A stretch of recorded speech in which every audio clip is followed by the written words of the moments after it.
రాష్ట్రంలో తొలిసారిగా డానిస్ తారు ఫైబర్ కలిపిన రోడ్ నిర్మాణాన్ని మంత్రి బీసీ జనార్దన్ రెడ్డి ప్రారంభించారు. నంద్యాల జిల్లా సంజామల సమీపంలో ఈ ఫైబర్ తార్ రోడ్ను కిలోమీటర్ మేరకు నిర్మిస్తున్నారు.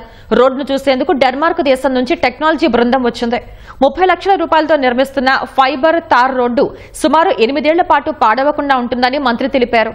రోడ్డు నిర్మాణానికి అయ్యే ఖర్చు డెన్మార్క్ దేశం భరిస్తుందన్నారు. ఇది విజయవంతమైతే రాష్ట్రమంతా ఈ విధానాన్ని అమలు చేస్తామని వెల్లడించారు.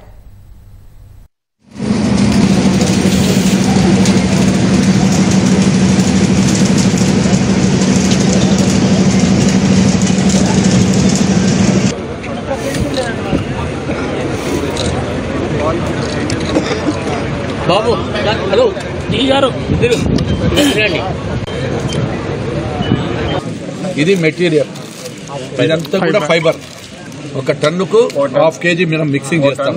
వాటర్ ఏది ఉండగానే కూడా అబ్జర్వ్ చేయకుండా ఆ తారుకు సంబంధించినటువంటి ఏదైతే ఉంటుందో అది కూడా వాటర్ పిలిచి దెబ్బతినకుంటే ఇది ఫైబర్ అడ్డుపడుతుంది.